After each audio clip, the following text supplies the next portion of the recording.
Selamat sejahtera Miss, nama saya Li Xuanhui. Pada hari ini, saya akan menerangkan tentang tajuk diet seimbang. Sebelum saya ingin memberi pendapat saya tentang diet seimbang, izinkan saya menerangkan dulu apa maksud diet seimbang. Diet seimbang ini bermaksud pengambilan makanan atau saja makanan yang mengandungi semua nutrien seperti protein, karbohidrat, lemak, vitamin, garam, mineral, air, dan pelawas dalam kuantiti yang diperlukan.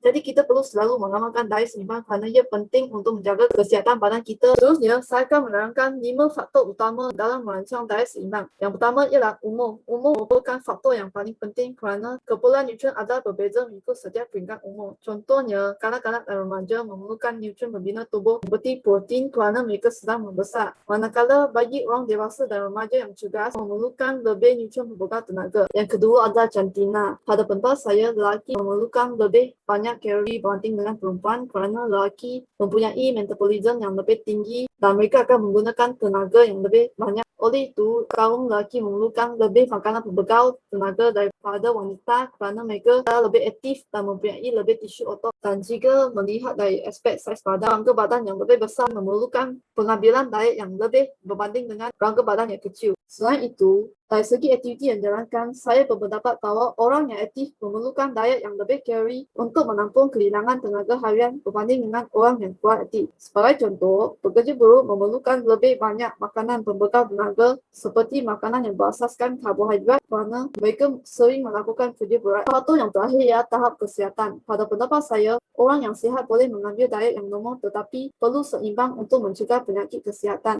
Manakala pesakit pula memerlukan diet yang membolehkan mereka menjadi sihat dengan lebih cepat. Sebagai contoh, seorang pesakit memerlukan diet jenis cecair sahaja. Saya akan terangkan tentang kebaikan pemakanan seimbang. Yang pertama, pembesaran fizikal tubuh badan lebih sempurna. Tubuh badan manusia memerlukan kesemua zat makanan yang diperlukan untuk mendapatkan atau membinakan tubuh badan yang sihat dan cergas. Tubuh badan juga menerima semua keperluan zat yang diperlukan untuk membina tubuh badan yang kuat daripada keperluan fizikal manusia. Upayaan fizikal yang ketara ini menjadikan seseorang manusia itu boleh menjalankan tugasnya dengan begitu baik dan sempurna. Yang kedua adalah mengawal kadar obesiti. Pengawalan pengambilan makanan juga penting untuk mengelakkan tubuh badan menjadi obesiti dengan mengambil makanan kuantiti yang sedikit tapi cukup khasiat untuk tubuh badan. Pengawalan pemakanan menjadikan tubuh seseorang itu tidak terlalu gemuk dan mudah mereka untuk menjalankan berbagai aktiviti terutamanya aktiviti senaman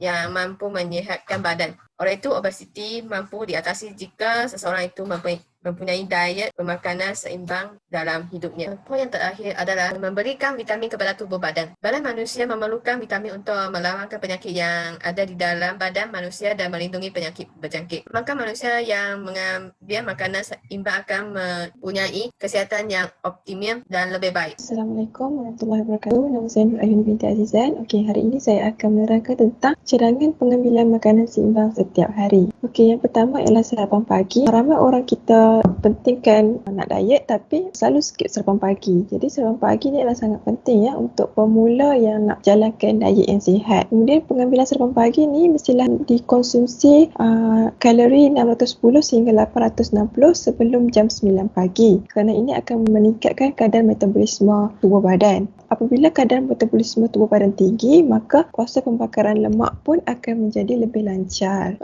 Seterusnya ialah makan tengah hari. Untuk hidangan makan tengah hari, kita perlu elakkan nasi dalam kuantiti yang terlalu banyak. Caranya adalah kita letakkan nasi separuh pinggan sahaja. Kita lebihkan sayur-sayuran dan pastikan terdapat lauk yang tinggi protein seperti ikan, daging, telur dan sebagainya. Jadi, makanan-makanan tersebut perlulah dimasak dengan cara merebus ataupun membakar. Elakkan daripada menggoreng, dia menggunakan minyak lah. Kemudian pada waktu malam pula, pada waktu malam ni kita dinasihatkan untuk makan sebelum jam 8 malam kerana pada waktu malam kita kurang aktif.